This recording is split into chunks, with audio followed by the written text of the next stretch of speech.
to week 6 of Sunday Night Football. This week we have the Dallas Cowboys against the Philadelphia Eagles. These were two of the teams that kind of inspired the whole idea in the first place because they got some really good food in those areas. For Dallas, we're doing a Texas brisket. So it's going to be a huge 18-pound brisket that I split flat from point. I'm going to cook those two separately, show you how I do that. And then for Philadelphia, it's got to be Philly cheesesteaks. So I'll be cooking those up, and I am excited to go. So the first thing we're going to do today is get the brisket seasoned up. I've already taken the whole brisket and split it into the flats and the points. The flat is the part that's going to give you those brisket slices that you're kind of used to expecting. It's going to be a lean cut, not a lot of fat in it, but it makes for really good sliced brisket. It's got a very strong grain running in one direction, so if you just prepare accordingly, it's going to come out really nicely. For the point, that's the part that's going to go into making the burnt ends. That's got a lot more fat in it, a lot more marbling. It's going to be a little juicier, a little bit richer taste. So this was about an 18-pound brisket when I bought it. I trimmed off all the thicker parts of fat and the parts of fat that weren't going to render. I left just the fat that I want on there, so a little bit of a fat cap on my brisket flat and a little bit on the point also, and then that marbling that's inside, you don't want to take that away. Probably trimmed off about 2 or 3 pounds total, and some of that was just squaring it up a little bit. So with this flat, you want it to be pretty even all the way around, about the same height, about the same width, so it's all going to cook evenly. This corner over here I cut quite a bit off of because you can see it was kind of tapering down. If I left any more on here, it was going to be really thin over here. So by the time the thicker parts got done, that part over there was just going to be burned. So instead of using that in with the regular brisket, I cut it up and it's going to go into beans or some sort of side dish. It's really good meat, you don't want to waste it, but it's not going to cook evenly if you leave it on. Now that I've got it here, it's time to season it, and I'm not going to use any binder for this. The rub should stick to the meat pretty well here. I've got my usual beef mix of just salt, pepper, garlic, and paprika. And as you can see here, it's mostly salt. That's really good on the brisket. It helps it render down, helps it kind of become a lot more tender, but doesn't overpower the flavor. Brisket's a really strong tasting cut of meat. It's one of the reasons it's so good. So I'm just going to sprinkle that on evenly around here. And then any areas that I overdo or underdo, I can come back through and even it out as I pat it on. I'm not going to put a ton of seasoning on here. I don't want it to be blackened all the way around from all the pepper or anything. Brisket's got a lot of flavor on its own. You don't need to do a lot to doctor it up.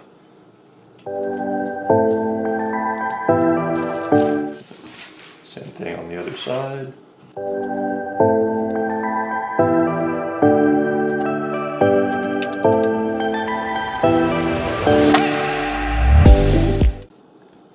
And for the video today, we're going to focus on the flat part of the brisket.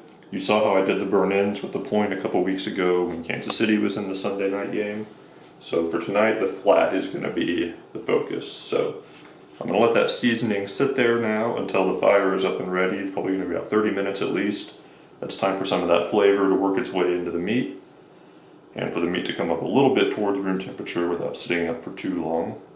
And then I'm going to throw it on the smoker at about 225 to 250 and let it go to work. So the brisket flat is up to about 160 degrees internal. As you can see, it's got that kind of mahogany color all the way around. That means it's got as much smoke as it needs to. You can keep cooking it on the smoker all the way through if you want to, uncovered, but then it's going to get kind of dry on the inside. So what I like to do once it's got up to about this point is get it wrapped.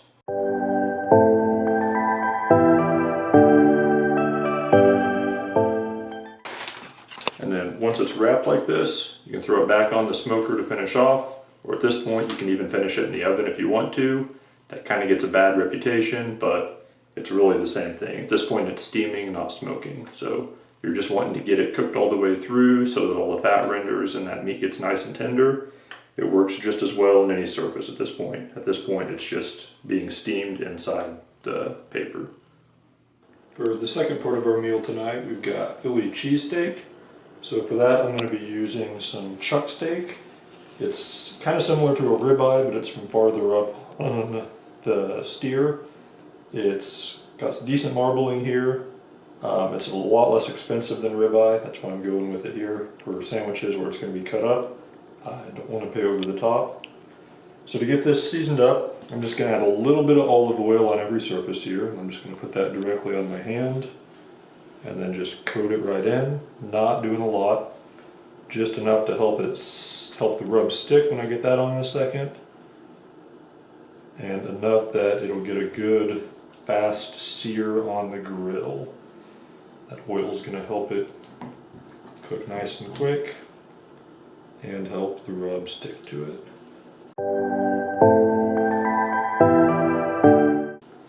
And after that, I'm using the same seasoning combo, salt, pepper, garlic, and paprika that I've been using for a lot of my beef stuff.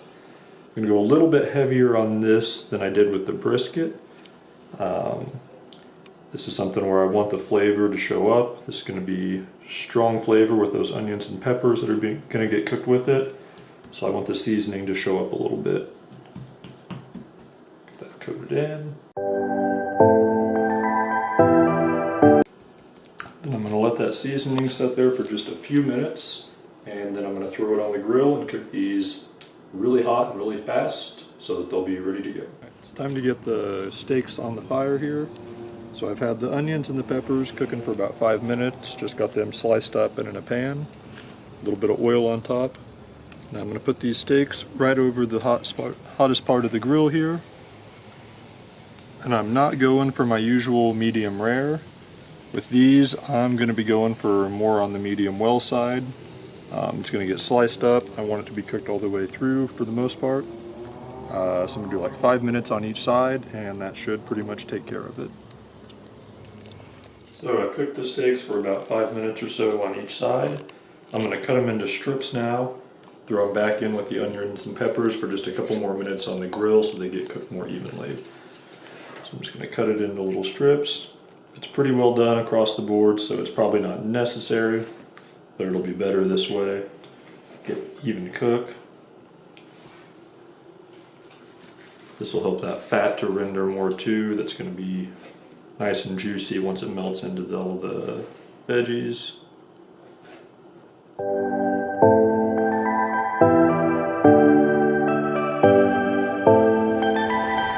And I'm just going to do the same thing with the second steak.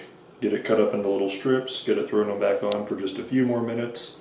Let those meat juices just kind of melt into all of the veggies so the flavor really balances out, and then we'll be ready to go. So I had the meat cooking back with the vegetables for about 5 minutes, just all in the pan together. Now I'm going to set up my sandwich. So I've got a hoagie roll and some provolone cheese. I'm just going to throw on a few pieces of meat here. Nice little sandwich. And then dig to the bottom here, grab some onions and some peppers.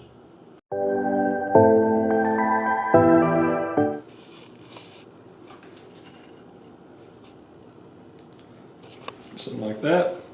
And then once you get all that, give it a minute so the cheese has a chance to melt, and be ready to go. So we've got the brisket flat here, finished now and ready to cut. It cooked for about 4 hours uncovered in the smoker up until it got to about 160 internal and got mahogany bark all the way around, got that good color. And then wrapped it, threw it back in to finish for about 4 or 5 more hours. It's finished once it gets good little jiggle like that, good soft texture. You should be able to slide a thermometer in there and it shouldn't really have any resistance at all. That usually happens right around 200 to 205 degrees internal, but it does depend brisket to brisket. Sometimes they're ready a little earlier, sometimes a little later. This one got up to right about 204. It was ready to come off. So now what I'm going to do is I'm going to slice it. You can see the grain running this way. I'm just going to slice it right against that. Try to keep it in nice, easy pieces here.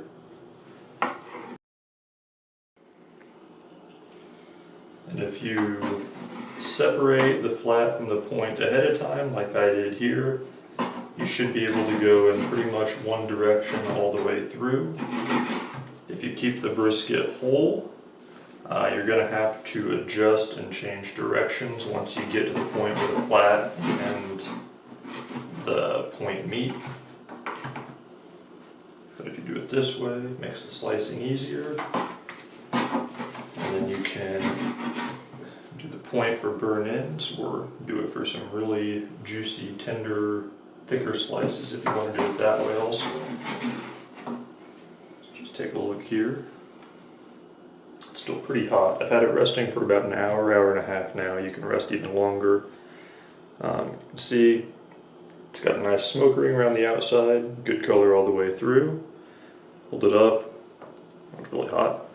If you hold it up, it's got that really nice soft texture now. It's not completely falling apart. I didn't overcook it, but it's gonna bend right over the finger like that. That's exactly how you want it. That's perfect brisket right there. So this is what we're going for when we look for these brisket slices. So to get to these last few slices, you can see that there's a little bit of the point that is still sitting up here. I didn't separate them perfectly. So with these, the two muscles are going to have a little bit different grain. They're going to be running in different directions. Luckily, that point's going to be really tender. It's got more fat and content on it. So as long as you keep your slices from getting too thick, even if you're going a little bit against the grain there, it's not going to hurt anything. But if you had the entire point sitting on top here instead of just this one little section, it's a little bit trickier to slice. I like to separate mine ahead of time. If you want to leave it on here, these make really good slices. That fat in the middle should just pretty much render down and make it really juicy, but it does make slicing a little bit trickier, so that's something you got to be prepared for. So it's up to you how you do it, if you want to have completely separate slices and burnt ends, or if you want some slices that have that extra layer on there. Just up to you. You just want to be prepared whichever way you're doing it so that it turns out the way you want.